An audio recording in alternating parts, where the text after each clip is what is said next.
Assalamualaikum warahmatullahi wabarakatuh.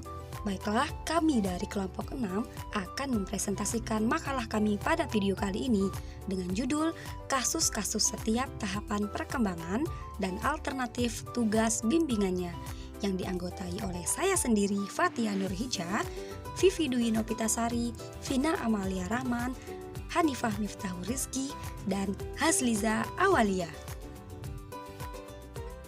A. Pengertian perkembangan bayi dan anak. Perkembangan bayi yaitu pada diri bayi dan balita, berlangsung proses peningkatan dan pematangan kemampuan personal dan kemampuan sosial. Kemampuan personal ditandai pendayagunaan segenap fungsi alat-alat penginderaan sistem organ tubuh lain yang dimilikinya. Sedangkan perkembangan anak ialah perkembangan manusia secara utuh yang telah melalui proses yang dimulai sejak dalam kandungan sehingga memasuki usia emas atau the golden age hingga mereka berusia 6 tahun. Masa ini disebut masa pekanak sehingga ahli menyebutkan the golden age. Pada masa ini, perkembangan kecerdasannya mengalami peningkatan yang sangat signifikan.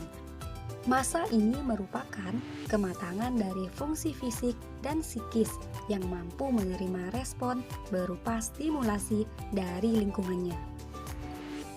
Dalam proses yang dialami oleh individu di sepanjang hidupnya, ini mencakup dua proses. Yang pertama, proses evolusi atau pertumbuhan, yakni dominan terjadi pada masa bayi dan anak-anak.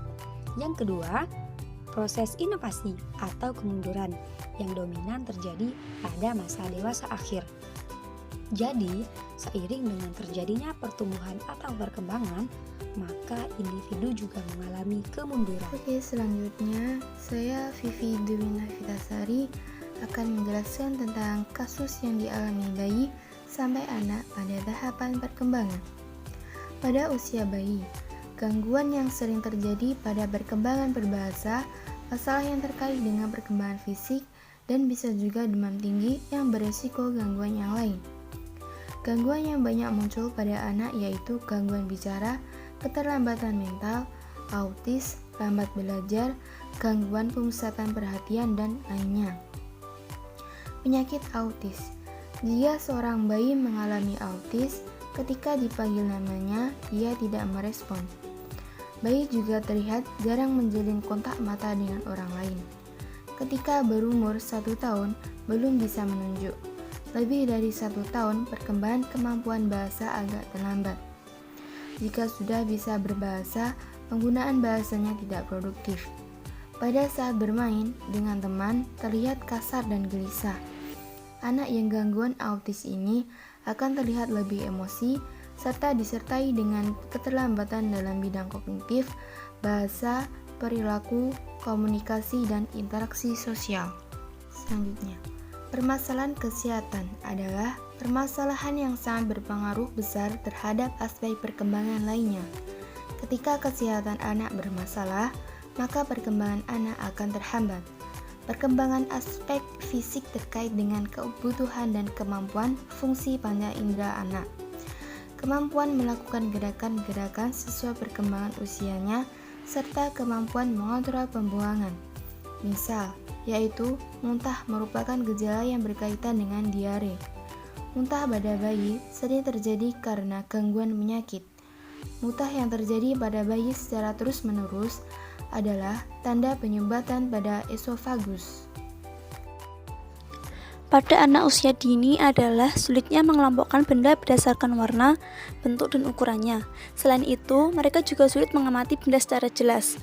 Yang kedua, gangguan pendengaran ringan atau sebagian dapat mempengaruhi kemampuan anak untuk berbicara dan memahami bahasa.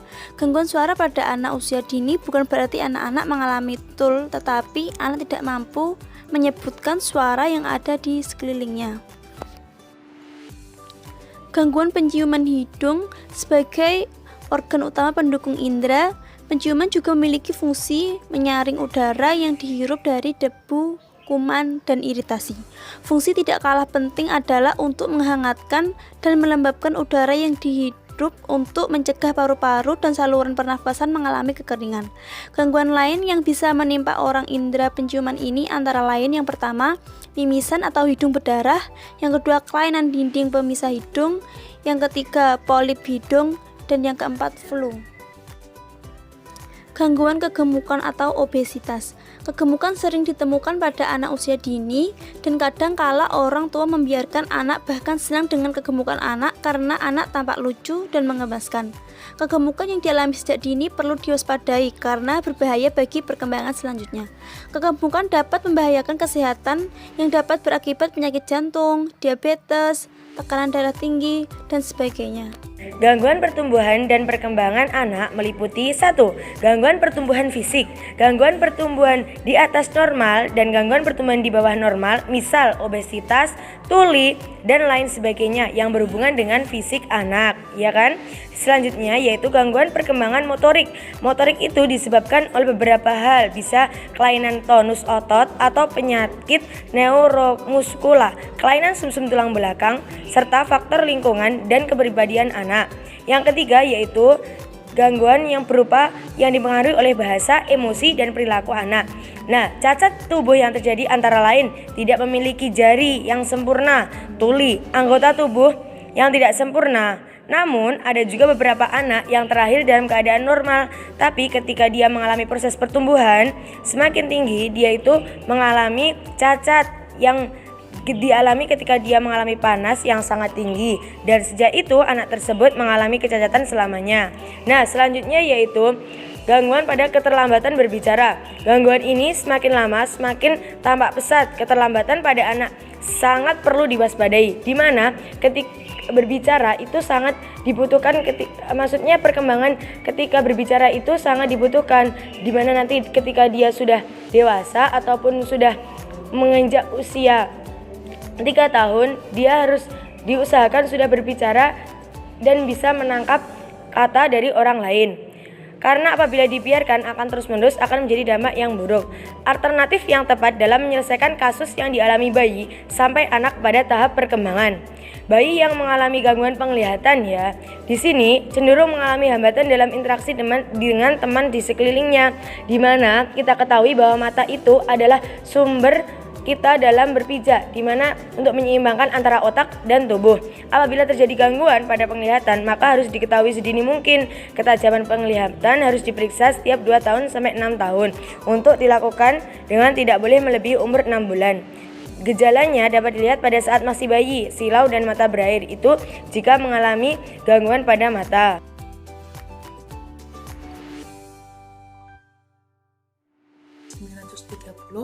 Akan menjelaskan tentang alternatif yang tepat dalam menyelesaikan kasus yang dialami bayi sampai anak pada tahapan perkembangan. Pada masalah pendengaran, orang tua harus sedini mungkin dalam melatih anak dalam mendengarkan berbagai suara seperti suara kicauan burung, seperti suara musik klasik yang didapatkan dari DVD, atau dapat juga orang tua sendiri yang menyanyikan suatu lagu untuk anaknya. Kemudian kenapa hal itu terjadi? Karena itu merupakan stimulus untuk anak dari orang tua. Stimulus tersebut juga dapat berupa mengajak bicara anak melalui kontak mata. Selanjutnya yaitu pada masalah pernafasan, yaitu contohnya saja sinusitis. Sinusitis tersebut dapat hilang dengan sendirinya dalam waktu kurang lebih 2 minggu. Selanjutnya, mengatasi kegemukan pada anak dapat dilakukan dengan menumbuhkan motivasi pada anak untuk berpola hidup sehat dengan cara menekankan anak untuk selalu makan makanan yang bergizi dan tidak makan yang berlebihan. Orang tua juga mengajak anak untuk berolahraga karena pola hidup sehat dari lingkungan keluarga tentunya akan menunjang anak untuk juga berhidup sehat. Selanjutnya yaitu langkah mencegah autis pada anak, yaitu pada saat ibu hamil itu dapat memeriksa kondisi kehamilannya melalui konsultasi kepada dokter. Selanjutnya, berhati-hati dalam meminum obat dan memperhatikan gangguan pada saluran pencernaan pada masa bayi. Selanjutnya yaitu cara mengatasi anak yang terlambat berbicara atau bisa disebut dengan speech delay, yaitu dengan mengajak berbicara dengan bercerita, melatih anak berbicara dengan benar dan berulang-ulang. Saat berbicara selalu memperhatikan tata bahasa yang benar. Terima kasih. Kami dari kelompok 6, kurang lebihnya kami mohon maaf. Wassalamualaikum warahmatullahi wabarakatuh.